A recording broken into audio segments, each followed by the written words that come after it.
वो लोग सपूत कहलाते हैं जो संपत्तियों को बढ़ाते हैं, वो लोग कपूत कहलाते हैं जो संपत्तियों को बेचने का काम करते हैं। कपूत सरकार चल रही है सर इस देश के अंदर, देश को बेचने का काम कर रही है। ये बजट हिंदुस्तान को नीलाम करने का, देश को बेचने का, देश की संपत्तियों को बेचने का बजट है।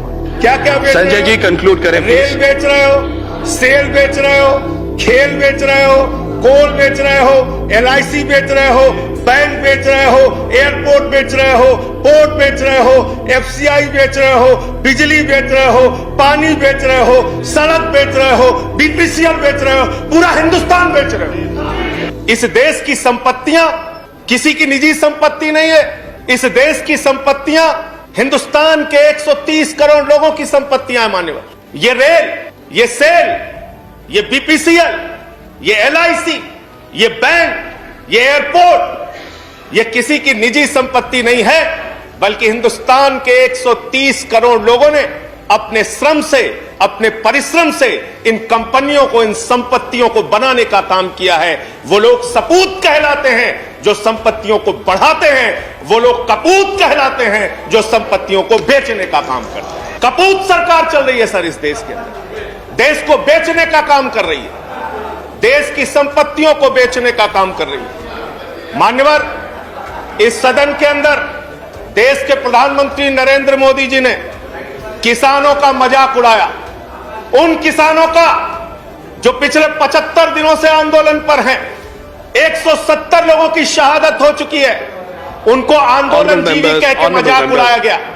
और जब आपने आंदोलनकारियों का मजाक उड़ाया तो सत्ता में बैठे हुए सुन लो, तुमने राष्ट्रपिता महात्मा गांधी का मजाक उड़ाया, तुमने सरदार वल्लभ भाई पटेल का मजाक उड़ाया, तुमने डॉक्टर राम मनोहर लोहिया का मजाक उड़ाया, तुमने Sardar let's keep the decorum, please keep silence, तुमने शहीद आजम भगत सिंह का मजाक उड़ाया, तुमने शहीद अशफाक उल्लाह का मजाक उड़ाया, तुमने हिंदुस्तान के क्रांतिकारियों का, हिंदुस्तान के उन महान सपूतों का मजाक उड़ाया, बाबा साहेब डॉक्टर भीमराव अंबेडकर का मजाक उड़ाया, जिन्होंने हमें यह संविधान दिया, हमें लोकतंत्र दिया, यह संसद दी। तुमने उनका मजाक उड़ाने का काम किया। हमें फक्र है अपने उन क्रांतिकारियों पे, अपने उन स्वतंत्रता सेनानियों पे, अपने उन आंदोलनकारियों पर कि वो अंग्रेजों के दलाल नहीं थे, अंग्रेजों से माफी मांगते नहीं थे, वो अंग्रेजों से दलाली नहीं करते थे, अंग्रेजों की गुलामी नहीं करते थे। Let's keep the decorum please. विचारधारा के लोग अंग्रेजों की गुलामी करते हैं, अंग्रेजों की दलाली करते हैं, अंग्रेजों से माफी मांगते हैं, वो आज आंदोलनकारियों का मजाक उड़ा रहे हैं। 170 लोग मान्यवर अपने खेत के लिए मर गए, 170 लोग अपने खेत को बचाने के लिए मर गए। आप यहां उठा के उनका मजाक उड़ा रहे हैं, उनको आंदोलन जीवी कह रहे हैं। चौधरी चरण सिंह जी का नाम लिया गया, चौधरी चरण सिंह के अनुयायी वहां पर बैठे हैं, जिनको तुम खून के आंसू रुला रहे हो, खून के आंसू रुला रहे हो उनको तुम। वो भाषण जीवी नहीं है सर। मुझे समझ में नहीं आता सर, मैं बहुत परेशान हो जाता हूं। मैं कहता हूं अंग्रेजों को दलाल, बुरा इनको लग जाता है। ये क्या है सर, ये क्या है? मैं कहता हूं अंग्रेजों से माफी मांगने वाले, बुरा इनको लग जाता है। मैं कहता हूं अंग्रेजों के गुलाम, बुरा इनको लग जाता है। क्यों बुरा लगता है सर?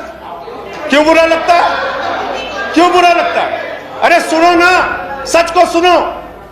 कह रहे हैं चौधरी चरण सिंह को याद कर लीजिए, आप उनका मजाक उड़ा रहे हैं। उन्होंने आंदोलन से इस देश को आजाद कराया, हमें संविधान दिया, हमें संसद दी, हमें लोकतंत्र दिया, हमें यहां बोलने की आजादी दी। यहां पे प्रधानमंत्री जी अगर आए हैं तो उन्हीं लोगों के बलिदान की बदौलत आए हैं। Sanjay ji please conclude. संजय जी बदौलत आए हैं, please conclude, your time is over. Conclude कर रहा हूं सर, इतना तो याद कर लो। इसीलिए BMS, भारतीय मजदूर संघ जो आपका है, आपने चौधरी चरण सिंह को कोट किया, आप BMS को पढ़िए, आप स्वदेशी जागरण मंच को पढ़िए। अरे आपके संगठन खुद कहते हैं कि आप लोग देश को बेच रहे हो। क्या क्या बेच रहे हो? संजय जी कंक्लूड करें प्लीज। रेल बेच रहे हो, सेल बेच रहे हो, खेल बेच रहे हो, कोल बेच रहे हो, LIC बेच रहे हो, बैंक बेच रहे हो, एयरपोर्ट बेच रहे हो, पोर्ट बेच रहे हो, FCI बेच रहे हो, बिजली बेच रहे हो, पानी बेच रहे हो, सड़क बेच रहे हो, BPCL बेच रहे हो, पूरा हिंदुस्तान बेच रहे हो।